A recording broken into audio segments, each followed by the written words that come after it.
Om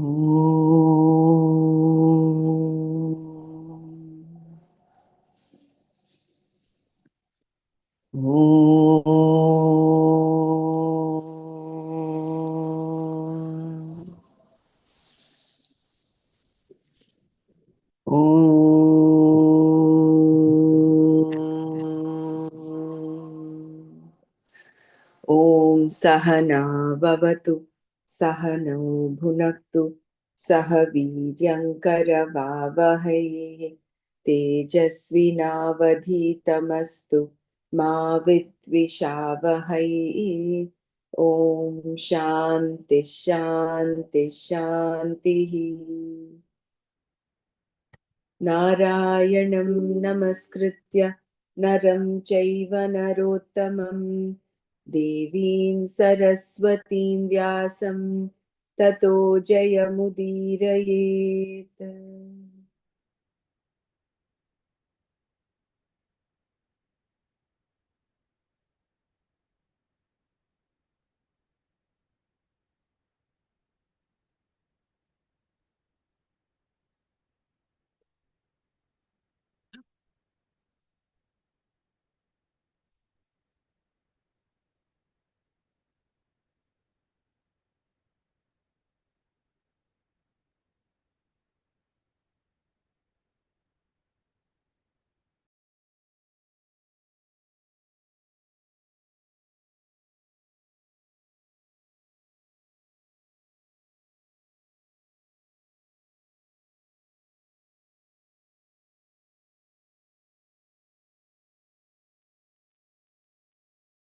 Let me know if you're able to hear me, okay?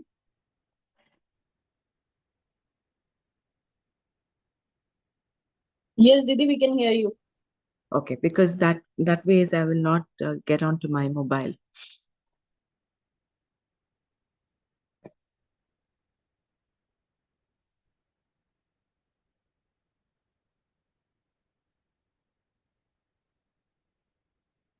So we saw all of this. We're actually on the last shloka of chapter 2.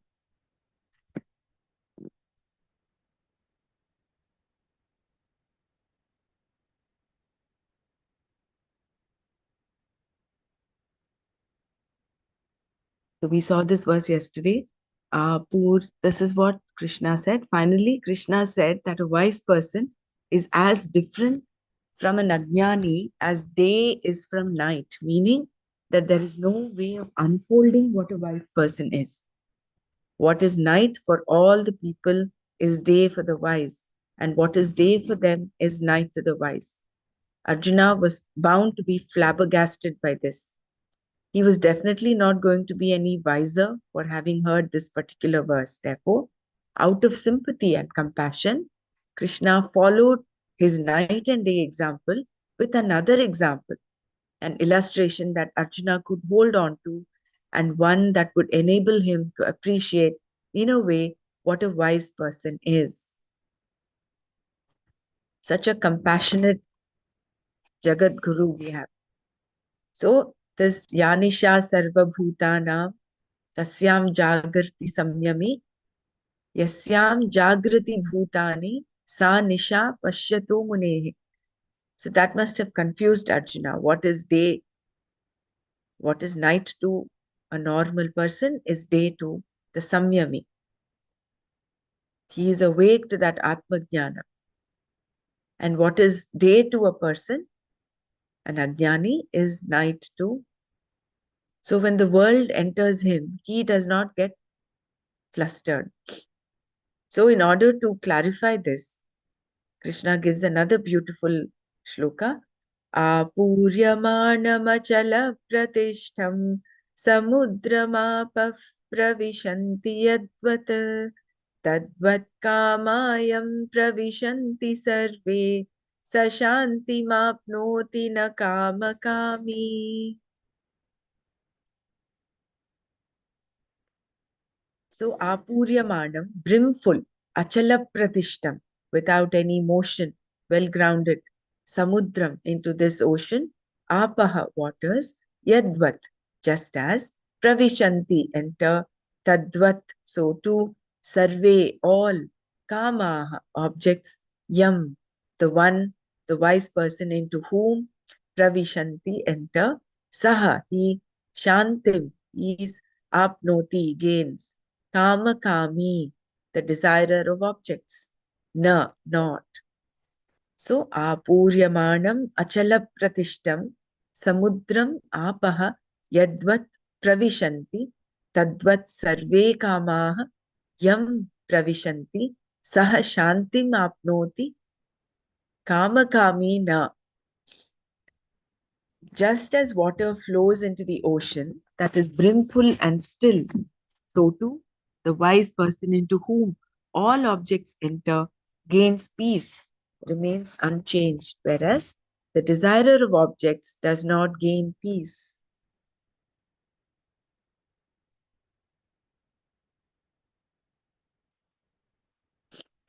There are two adjectives describing the ocean in this verse. The first one, apuryamanam, refers to the ocean being totally filled with water. It requires no more water to be full because it is already filled to the brim. The second adjective, achala pratishtam, describes the ocean as not moving from place to place in the same way that a river does. For example, thus, the ocean is not only full, but being without motion, it is also well grounded. The verse also gives some more information about the ocean. While a pond depends upon a source of water for its existence, the ocean does not depend upon any other source of water for its fullness. It does not depend upon the rain for its oceanness, unlike the rain clouds that depend upon the evaporation of the ocean water for their cloudness. Nor does the ocean depend upon any entry of water. It does not become an ocean because river water enters into it. Thus, to be brimful, it depends on no other factor, no other source of water. The glory of the ocean then is within itself alone.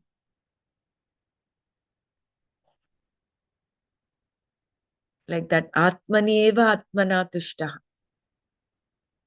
So the ocean does not depend on anything else for its brimfulness. It does not move. It remains grounded, unlike a river that flows. And it does not need another source of water to fill it. It is full by itself. Water enters the ocean from all sides in the form of rain and rivers. But does the entry of these various forms of water bring about any change in the fullness of the ocean? If it does, then we can say that the ocean is not full, that it depends upon other sources for its oceanness. But if no change is brought about by the water entering into it, then the ocean is full by itself, and the non entry of water will make no difference in its fullness. By itself, then, the ocean is full of water because it does not depend upon any source of water for its fullness. Neither the non entry nor the entry of water makes any difference to it. The ocean is not after the entry of water, nor is it afraid of water entering into it. It has no fear of becoming flooded and thereby losing its name ocean, nor, in order to be ocean, does it covet water. A pond, on the other hand, does depend upon rain or some other water to be a pond. If a pond is dependent upon a particular spring underneath it, for instance, all that is required for it not to be a pond is for someone to put bore wells all around. The water table will go down, the spring will go dry, and there will be no water in the pond. A pond can also cease to be a pond if too much water enters into it. If its banks are broken, there will be water everywhere. No one will know where the pond is unless they are wading in the water and suddenly step into it. Therefore, a pond will no longer be called a pond if there is too much water entering into it, or if no water enters into it at all. Such changes are possible for a pond, whereas an ocean undergoes no change whatsoever, regardless of whether water enters or does not enter.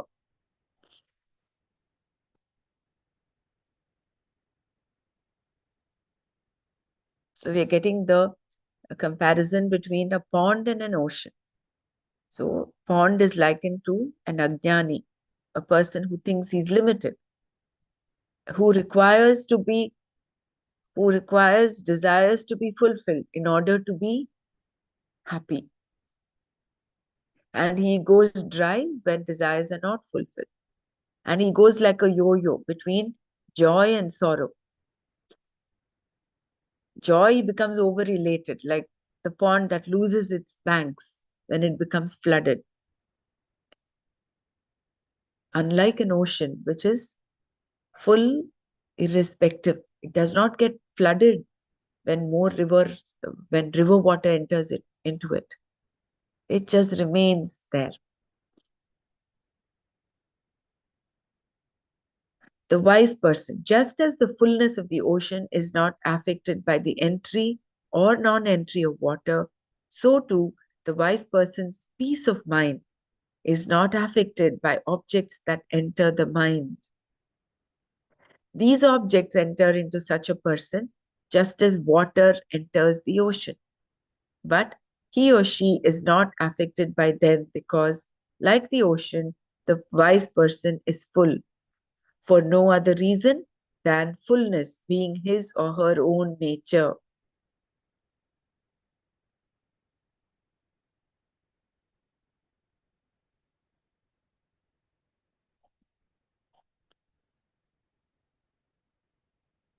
Everyone has this sense of fullness, if only for the time being, when something desirable happens. But eventually, the person will find himself or herself not full. A wise person, on the other hand, does not depend on anything for his or her fullness because the self is already full, like the ocean. The self is Ananda, it has no limit. Thus, recognition of the self is the very reason for the person's being full. I am is fullness. I am fullness. If I am fullness, then the meaning of the word I is not found in a limited factor like the body, mind, or senses. Therefore, the I should be understood as it is, and it happens to be Ananda. The wise person is one who is happy without depending upon any object or situation.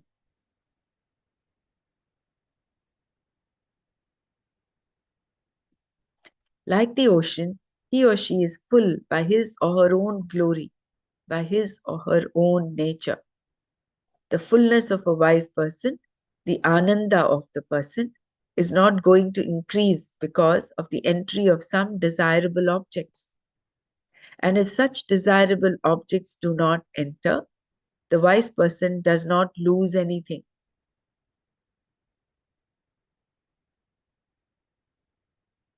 In either case, no change is brought about in the person. He or she remains unchanged.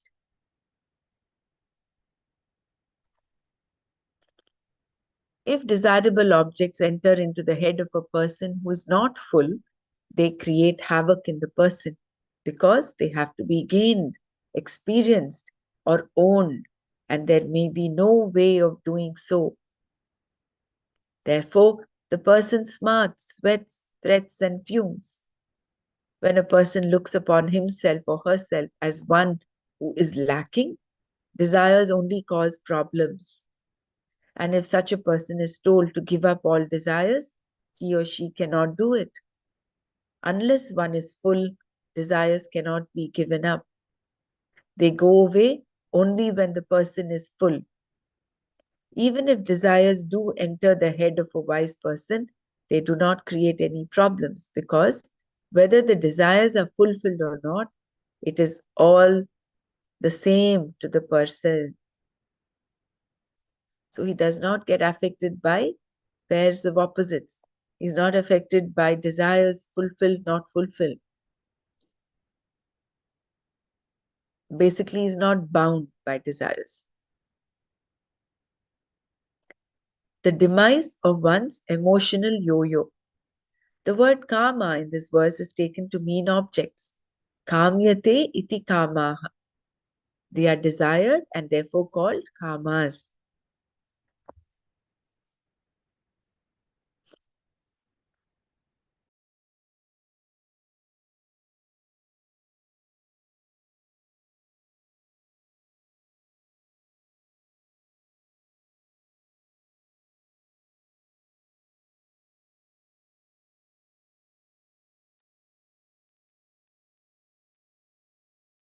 If a person does not know that he or she is Ananda, the person is elated when desirable objects enter and dejected when undesirable objects enter. Whereas for the wise person, there is no difference. He or she is Shanti alone, meaning that there is no change in the person whatsoever. The emotional yo-yo is no longer there for him or her.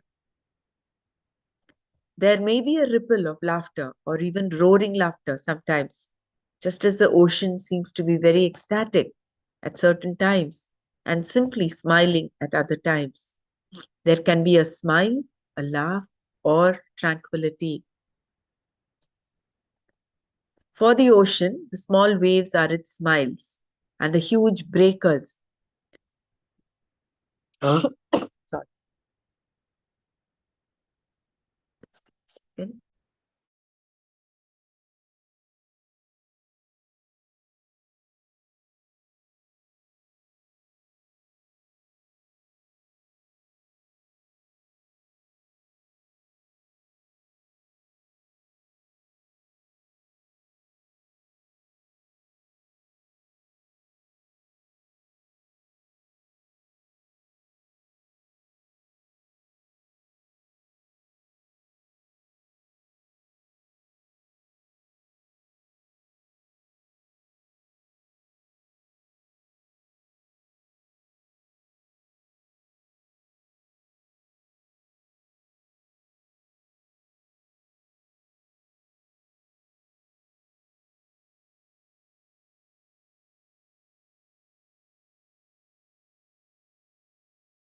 So for the ocean, the small waves are its smiles, and the huge breakers are its roaring laughter.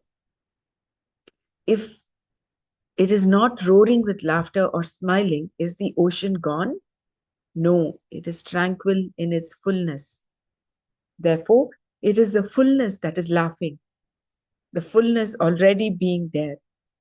It can be a laughing fullness, a smiling fullness, or a tranquil fullness.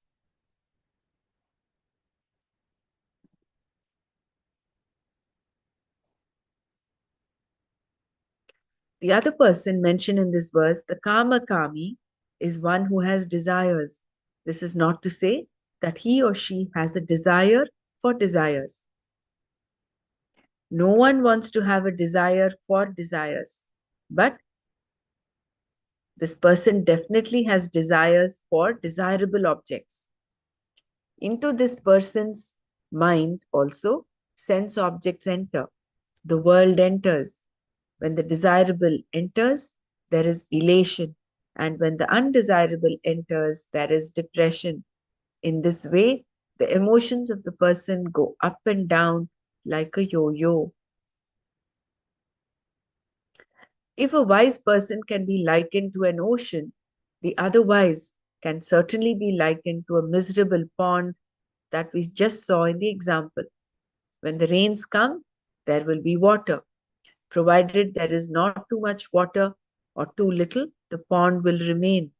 But if it is flooded or all its water dries up, the pond is gone. Similarly, for one who has binding desires, the entry and non entry of desirable and undesirable objects bring about changes, which is not the case for the wise person. This verse then gave Arjuna some hope.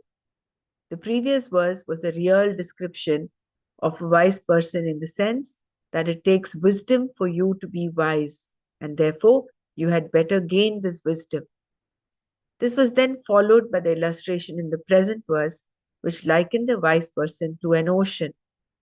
Let all the desirable and undesirable objects enter, like so much water into the ocean. The wise person remains full, and the Kamakami does not. Krishna was telling Arjuna here that the one who has binding desires will always have problems, and that by this illustration, Arjuna would know what a wise man is like. Having said this, Krishna then summed up the section on the Sthita Prajna as well as the entire chapter in the next two verses.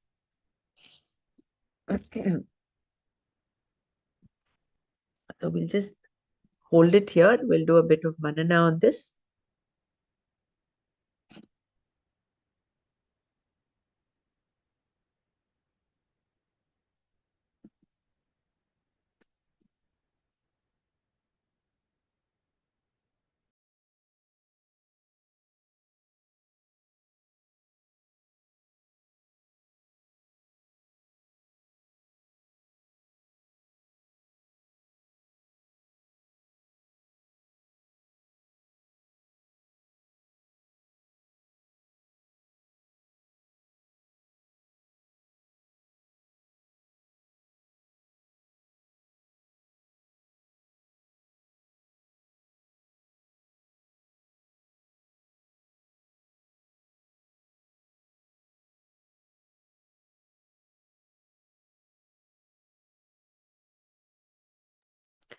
आपूर्यमाणमचलप्रतिष्ठम् समुद्रमापः प्रविशन्ति यद्वत् तद्वत्कामायं प्रविशन्ति सर्वे स शान्तिमाप्नोति न कामकामी.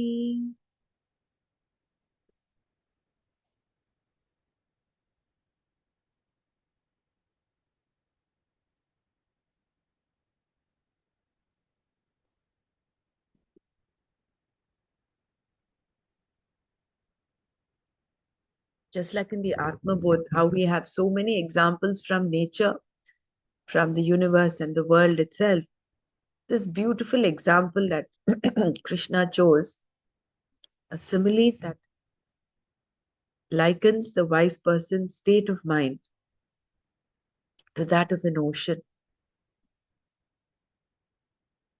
It does not mean he is someone who does not have laughter or smiles. He can have, but that is coming out of fullness. It is not momentary. It is not something that changes. It remains unchanged. Whereas an otherwise person, that is a ajnani, is limited like a pond. And a pond can expand when it's flooded, or it can shrink when it is dried up. Just like how our mind goes like an emotional yo-yo. When our ragas are fulfilled, we're very happy. When our dveshas are avoided, when we get into undesirable situations, we get affected by them. We're sorrowful.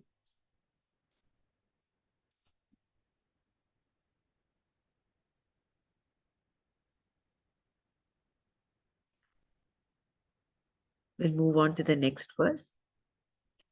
Vihaya kamanya sarvan pumanscharati nisprihaha nirmamo nirahankaraha sashantimadhigacchati.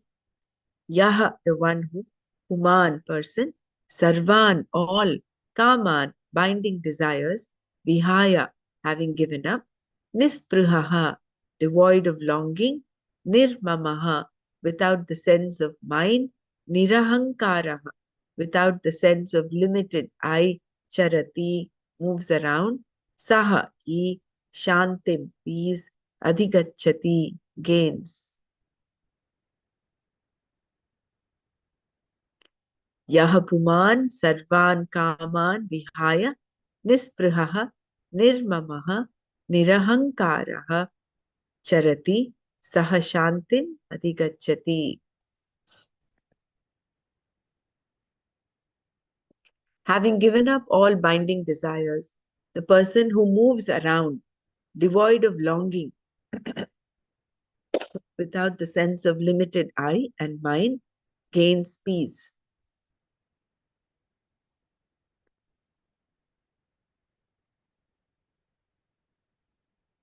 The wise person is one who has given up all binding desires and who moves freely in the world.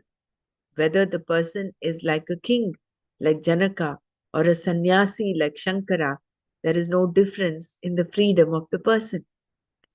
The longing for this or that is gone because the person is happy with himself or herself.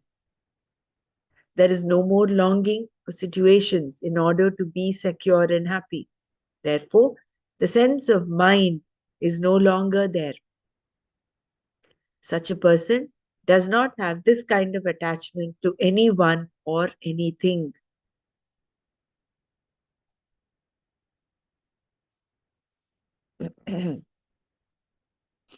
So important. The sense of mind is no longer there. And then there is no more longing for situations. People hold on to certain people and certain objects and look upon them as mine. They are like children who say, "Do not touch this. Do not take it away from me. This is my toy."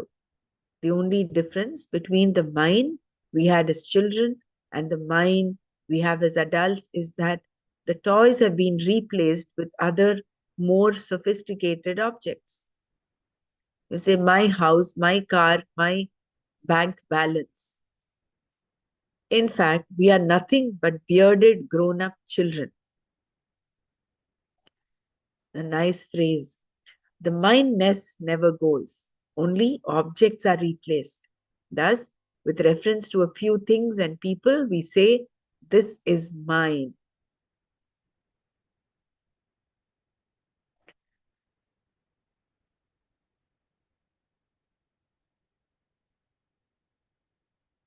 China would say, rather than say, "This is my house,"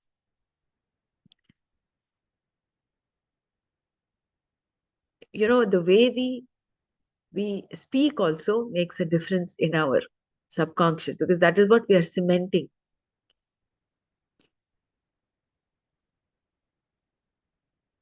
The mindness.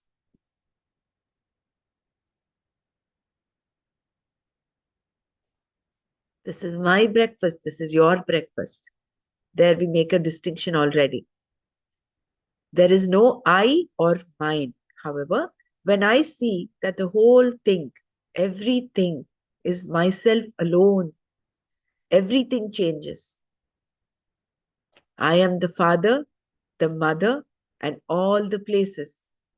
When everything is myself, there is no mine.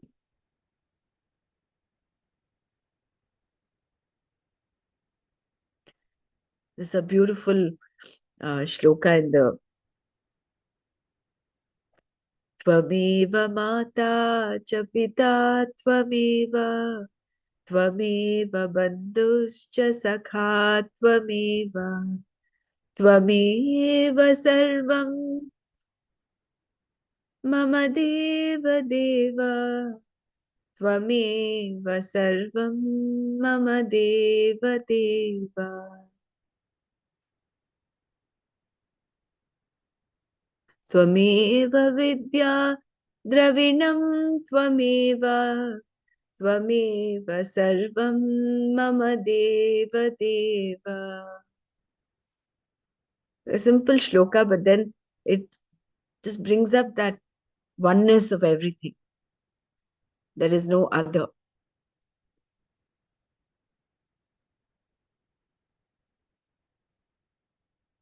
So when everything is myself, there is no mine. Mine means that yours, his, and hers are also there. These are the reasons for all your problems. You become small in your own eyes. When I and mine are no longer there, because you know I am all of this, you are wise. When you say I am all of this, the sense of mine is gone. The I sense is also gone because when everything is me, there is no I. People think this is vanity, but vanity only exists when you are small. When you say I am everything, there is no vanity. Vanity is only with reference to comparison and pride. When you take yourself to be this much, there is quantifying in terms of your possessions, your capacity, your skills, and so on. Then there is ahankara, ego. But when the ego is bloated to such an extent that I am everything, there is no ahankara at all. There is only reality, knowledge, Brahman. Ahankara is nothing but a notion, the I notion. When the reality is I am everything, there is no ego. Ego is only when you compare yourself with another person and say, he does not have as much as I have, is ego. But there is no other person at all. All that is there is me. There is no ego, no doer. There is only aham, I. That I am a doer is a notion, whereas I is the self. Therefore, the person under discussion in this verse is one who has no I or mine sense because everything is himself or herself. If everything is oneself, where is the question of having a desire? Knowing this, then, the wise person has no binding desires.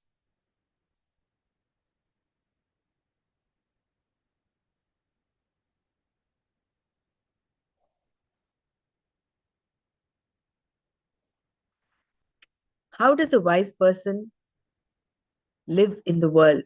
How a wise person lives in the world? The use of the word charati here is very beautiful. The wise person does not run away from the world. Where would he or she go anyway? Having given up all binding desires, such a person continues to live in the world and may engage himself or herself in a variety of activities. But the activity itself means nothing. The person gains only shanti, meaning that he or she never changes. Other people move around because of the pressure of their desires, whereas the wise person is free from such binding, pressurizing desires. People who are impelled by desires will say, this has to be done, only then can I be happy. The only difference between a wise person and these people is that the wise person is motivated but not driven by his or her desires.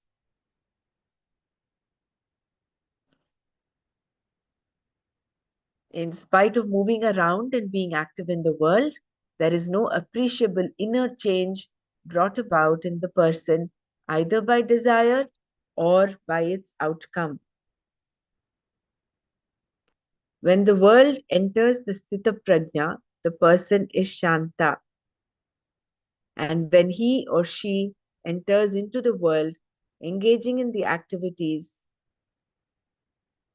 of the world, then also there is nothing but Shanti.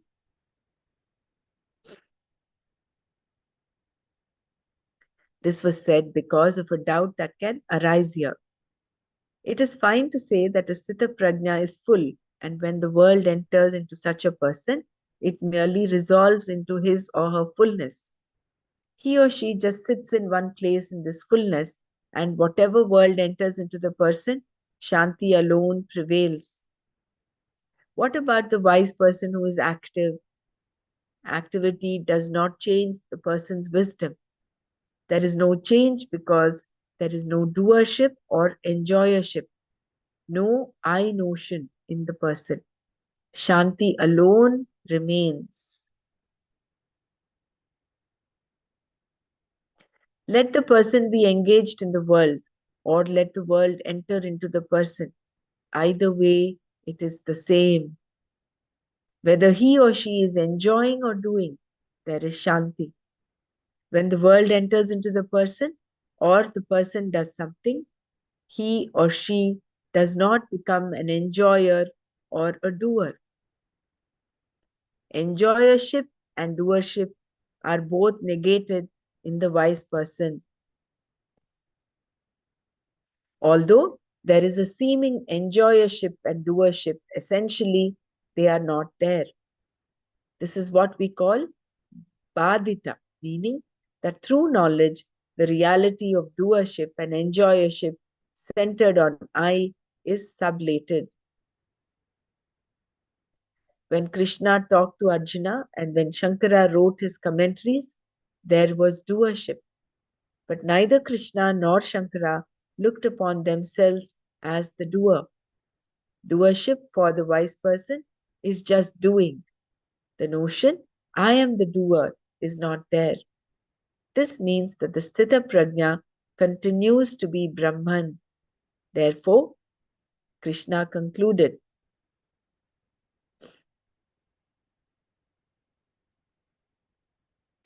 so it's not just like, it's not just being like the fullness of the ocean. There is no I-ness, no minus. Nirmamo nirahankara. There is no doership, neither there is enjoyership. So wise person who is active in the world continues to do without, continues to act in the world without a change in that inner peace.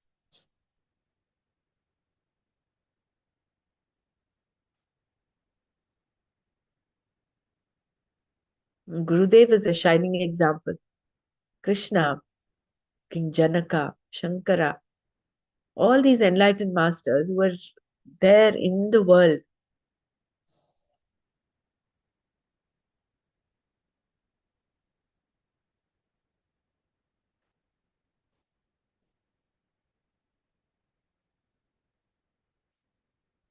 If anyone wants to share anything?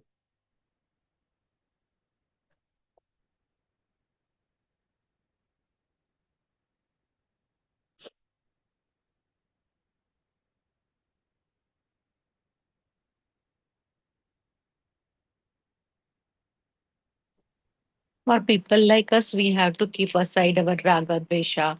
When the uh, things we like happens, we should not get elated. Or when the things do not happen, we should not get sad. Means towards we are the progressing towards the, and maybe we have done it also.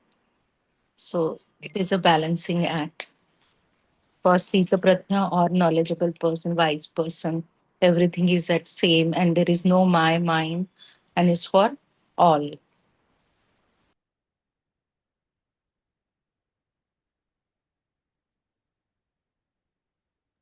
And Jai Gurudev, and also there is only one, there is no two. What is there to desire? In that one, really, I learned something in that.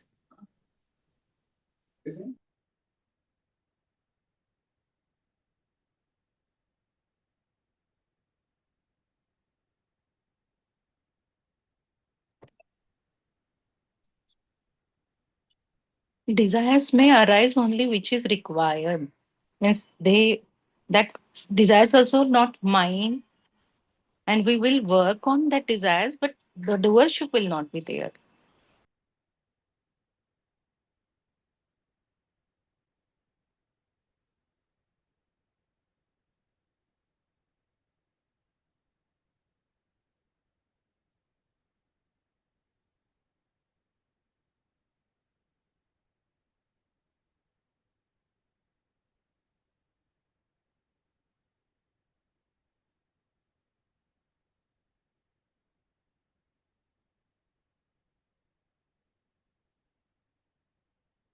The Arjuna was so caught up in his minus mamakara he had.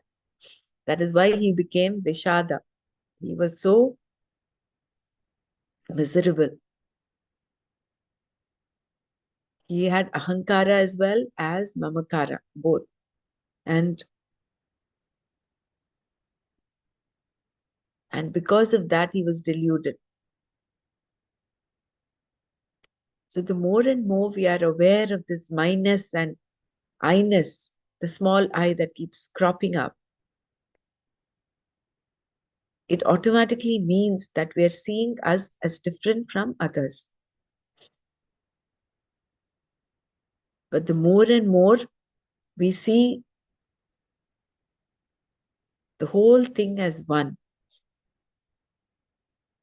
And that is what seva brings about, no? See, or otherwise a person is only interested in satisfying his stomach, his mind and his but when we go out and do seva,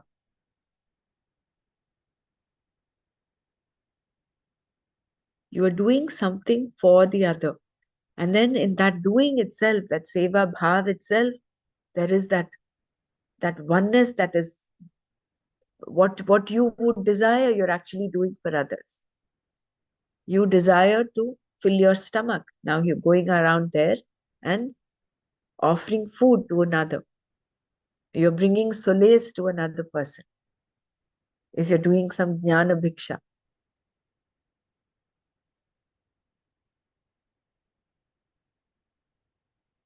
So in doing seva, the small I is dissolving.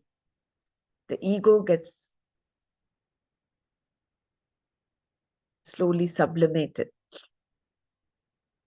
Of course, seva is also of three different kinds. It can be sattvic, rajasic, and tamasic. If you're doing it with the sense of doership, then it only adds to bloating up your ego. But if you're doing it with that true sense of seva, then it dissolves the small I into the big I.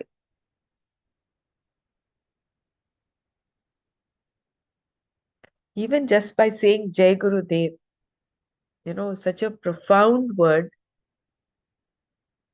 that elevates one to and drops that clutches of the small I.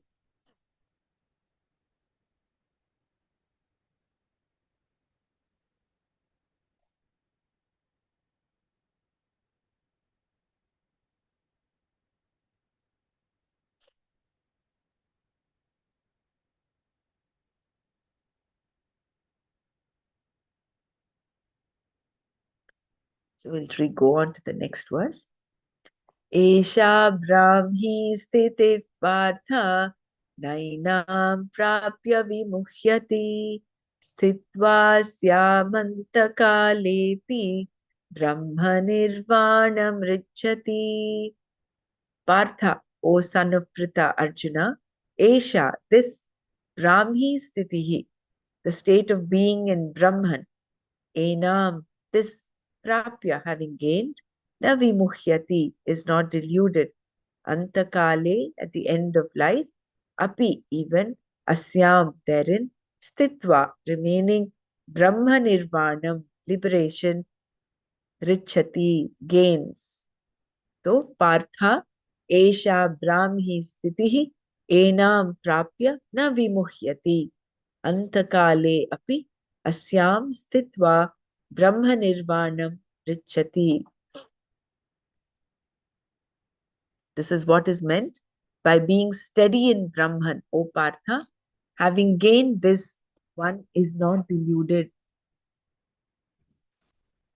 remaining therein even at the end of one's life, one gains liberation. The steady knowledge, jnana nishtha, that has been the topic of Krishna's teaching from the beginning, is steadfastness in Brahman, Brahmanishtha. In between, Karma Yoga was pointed out, and Arjuna's question concerning the definition of a Sthita Prajna was answered. The same steady wisdom being again mentioned. Jnana Nishta means steady knowledge, and Brahma Nishta is one whose knowledge is that Atma is Brahman. It is this knowledge called Brahma Nishta that is being praised here in the last verse of the second chapter.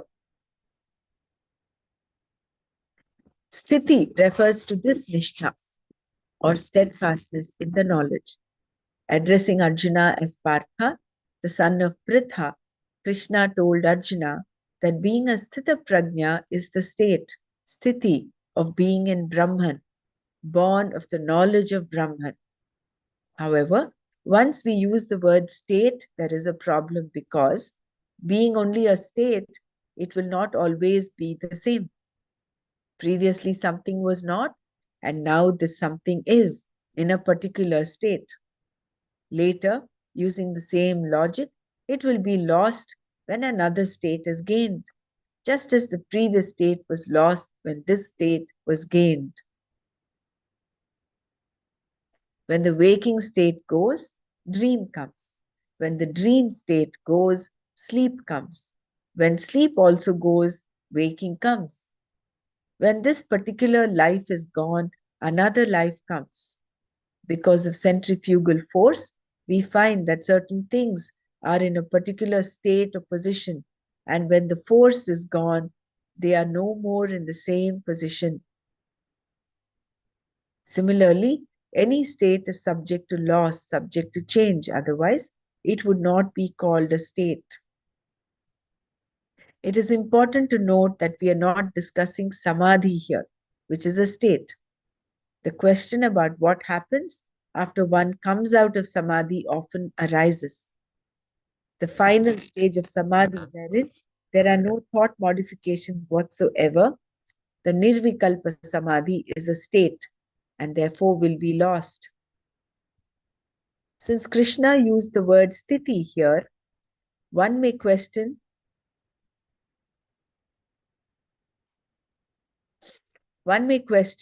as how long the state will last if indeed it is ever gained. The word state is used in this verse only for want of a better word and does not mean something that will be lost. This nishta is knowledge, knowledge of Brahman. It is not that Atma goes into Brahman and sits there. All that is there is Atma itself, is Atma the self, and the self happens to be Brahman. Therefore, it is something to be understood.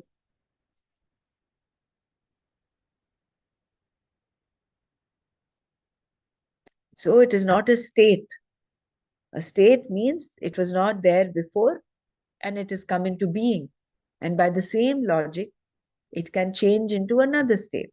Just like how waking changes into dream, deep sleep, again waking. So this is a constant flux in the change in the state. Whereas this state, Esha Brahmi Sthitik Partha, Nainam Prapya Vimuhyati, Sthitvasya Mantakalepi, Brahma Nirvanam Richati. So when even if he leaves the physical body, he remains in that state of Brahman. So knowledge of Brahman is not a state. There is no Brahman other than Atma. Atma is Brahman. If Atma is Brahman, it is a matter for understanding. It is not a state. It is knowledge, gaining which the person is no more deluded. Because knowledge is not a state, the wise person never downs the cloak of delusion again. Therefore, one's old ignorance does not come back. Such notions that were based on ignorance, such as I am a jiva, a mortal, a doer, an enjoyer, also do not return.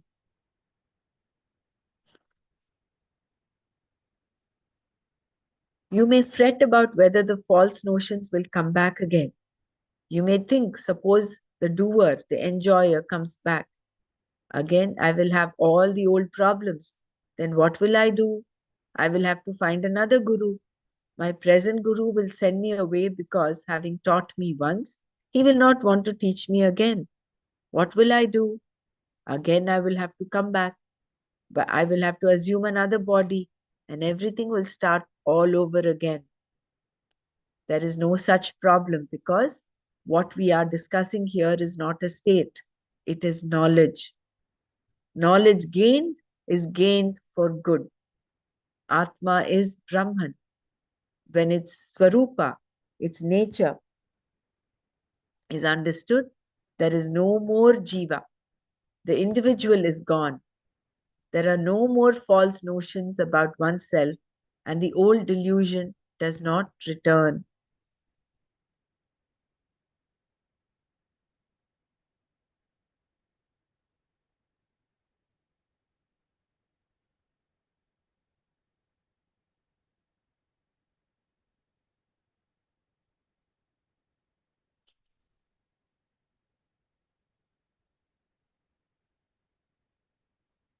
It is never too late to gain self knowledge. Krishna then said, remaining in this knowledge of Brahman, the wise person gains moksha in this life itself.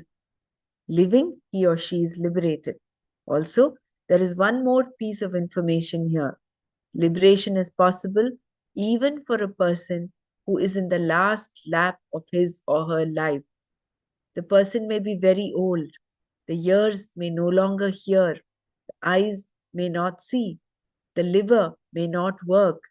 The heart may be palpitating. And the person may always be scratching his or her head in order to remember things, none of which matters at all. Even if a person is old and is in the last days of his or her life, the person can know, helped by all life experiences. The old problems are no longer there and everything has been tried anyway. It is only those who cannot even try any longer who tend to think of themselves as lonely. I cannot go out boating or fishing. I can no longer catch any salmon. They move too fast for me. Now it is deer season and all the deer escape from me. I cannot even drive a car and I am in an old age home. No one comes to me except at Christmas time. Even then, my family asks me how I am and goes away again. For such people, these are big problems. Whereas, if a person has some discrimination and has learned what life can teach, nothing is really a problem for him or her anymore. So he or she will not crib, oh, I'm not able to do this, I'm not able to do that. Because there is viveka. Why? Because you know, stula sharira is what? Asti jayate vardhate viparinamate apakshiyate. That is the nature of the physical body. It keeps getting debilitated as the years go by. You will not sit and crib, oh, I'm losing my memory, I'm losing my hair, my hair is getting gray, I'm not able to lift this. Absolutely not. That doesn't disturb this person. Life is meant for all this. Children are born and call you daddy and then granddaddy. When you are a daddy, you are supposed to be a viveki, one who can discriminate the real from the unreal. And when you are granddaddy, you are supposed to be a grand viveki. Naturally, then, such a person is ready. If all the people go away and he is left with himself, it should not be a problem. By now, the person should know that nothing is really with him or her except some social security, perhaps. There is no other security. Then, having some viveka, if the person listens to the Shastra, the knowledge will stick. Why? Because the person is mature.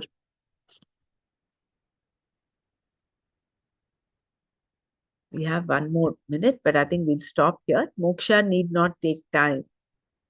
Okay, I think it's just one little part. We'll just do this. Moksha need not take time. An old person has already gone through all the experiences that make one wiser. For such a person, one sentence, if presented properly, is enough. He or she should be mature by this time and therefore should have no emotional problems or raga dveshas. This kind of mature person, even though close to death, can gain the knowledge. Earlier in this chapter, we saw the story about King Parikshit that bears this out. A curse was placed on him that he would die in a week. He went to Vyasa's son Shuka, who was a jnani, and told him that he had only 1 week to live. In response, Shuka just laughed. Why are you laughing? The king asked. I am going to die in a week. Shuka then explained why he was laughing. You are lucky, he said. You say you are going to die in a week. This means that you know you're going to be alive for 7 days, whereas I myself have no such guarantee. Since you are sure you're going to live for 7 days, it is definitely a matter for celebration. You are lucky, my God. You can be Brahman by that time. 7 days are more than enough to change one's whole perspective. And sure enough, in 7 days, this king became a jnani. Thus, even if you are suffering from a terminal disease or are very old, it makes no difference. You can gain moksha, liberation. Shankara then completed the sentence. If a person about to die can gain moksha, anyone can. Even as a brahmachari, before one enters the second stage of life, which is marriage, a person who takes to the study can gain moksha. Then, for as long as he or she lives, the person lives in the knowledge of Brahman. When the ears hear, the eyes see, the mind is thinking, and memory is a possibility, knowledge can definitely be gained. If a person whose memory is gone, whose eyes do not see, and whose ears do not hear can gain this knowledge, all the more possible is the knowledge for one whose body is healthy and whose mind is bright. There being no doubt that knowledge is all that is to be gained for one to be liberated, the second chapter comes to an end. Om Tat Sat Iti Srimad Bhagavad Gitasu Upanishadsu Brahma Vidyaya Yoga Shastre Shri Krishna Arjuna Samvade Sankhya Yogo Nama Dvitiyodhyayaha Atha Tritiyodhyayaha Karma Yogaha Arjuna Uvacha Jayasi Chet Karmanasте Mata Buddhirjanardana Tat Kim Karmani Ghore Mam Niyojayasi Keshava.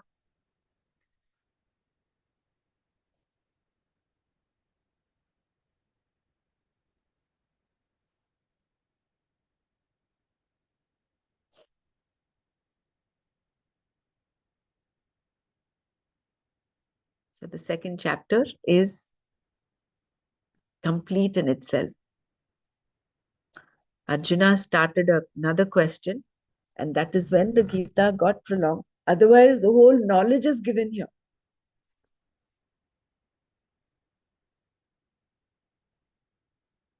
So the shloka can be understood as two things. One is, despite old age and death, this person, that Brahmanishta remains. He is liberated, that's it. The second one is, even a person who's so debilitated can still gain knowledge. So what to speak of one who is alive, kicking, and has all the functions of the body functioning normally? Of course, he or she can. Which is why we have to pursue this with that commitment and dhriti, while simultaneously developing viveka. Vairagya, Shamadhi Shat Sampatti. Yeah. Anyone wants to share anything?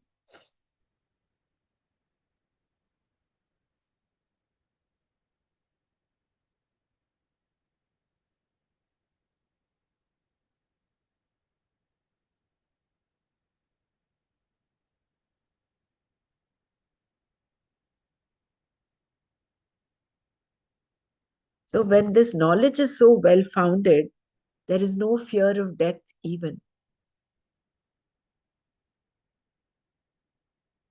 You will take to death with a smile. You will not be affected when another person dies, someone close to you dies. You will not say, oh, 15 chapters has the same um, um, shlokas like meaning, no?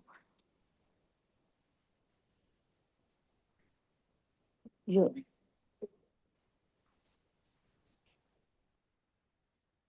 which shloka are you referring to?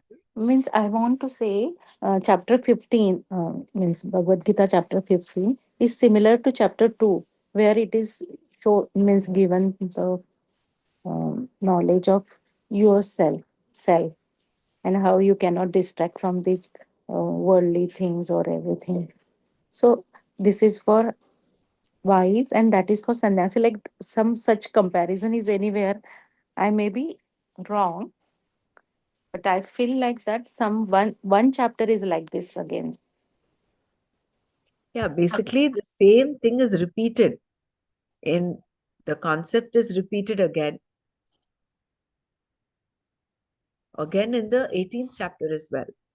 All of this again is summed up there. Yeah, summed up. Hmm. See, the central thread of Gita is that in the beginning itself, he's given that. The 11th verse of the second chapter, he talks of Ashocyanan Vashochastvam Hmm. Prajnavadamscha bhashase Gatasun Agatasuscha Nanushochanti Panditaha. So he's given the whole gist of Gita there saying, you are you're grieving for something that is not to be grieved. And then he goes about saying how to get to that state. Practice of raga dveshas have to be neutralized. Chapter 15 entitled The Yoga of Supreme Person. Hmm.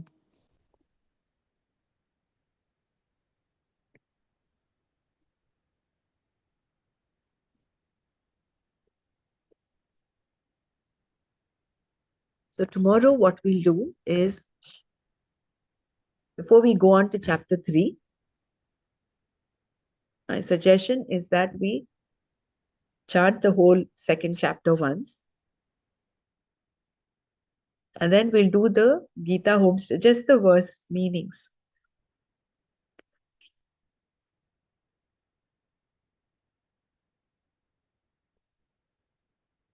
Actually, all this is worth repeating because this is so beautiful. The more and more we learn and repeat, it gets somewhere, there's a little more clarity that dawns, little more clarity that comes up. So we'll do that tomorrow before going on to chapter 3. And if any verse we need repetition, in fact, I would think maybe just the last 15 verses or so, 10, 15 verses where he talks about the prajna lakshanas. We could go through that one more time, give one reading. It might take 2 or 3 days, but if we do one full reading of that, then see, because the Sthita Prajna Lakshanas are our sadhana tools. All this again is repeated in chapter 13, even in chapter 12, Adveshta Sarvabhutana Maitra Karunaye Vacha. So let's do that one more time and then we'll go on to chapter 3. So we'll stop here. Om Loka Samasta Sukhino Bhavantu Om Shanti Shanti Shanti. Om Tat Sat. Shri Krishna Arpanamastu.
Meditation is accepting this moment, living every moment totally with depth. Let us keep our spine erect and body relaxed and eyes closed. Relax your shoulders. Keep a big smile on your face.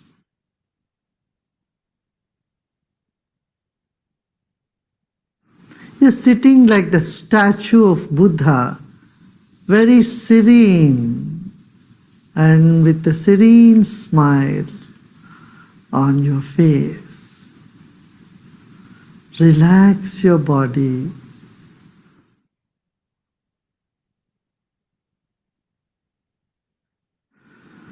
Let's take a deep breath in and breathe out. Become aware of your chest region, throat and chest region. If you notice some tension in the body, just let it be. Except those parts of the body where you feel a tension, the other parts are in comfort. Other parts are at peace. Become aware of that also.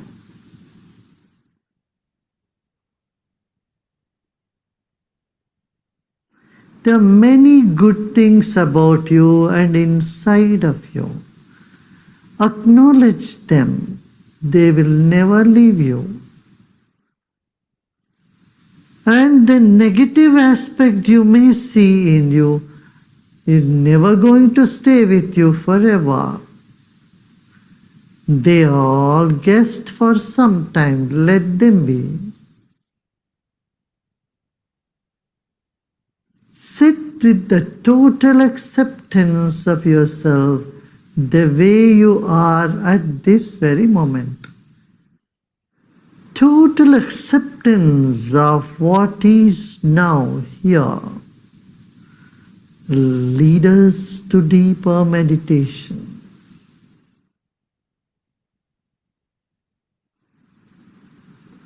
Let go of all the effort.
Om Shanti Shanti Shanti.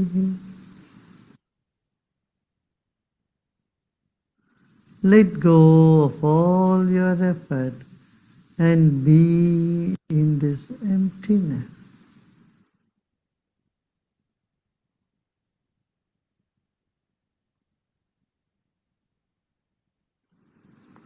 And slowly and gradually become aware of body and surroundings.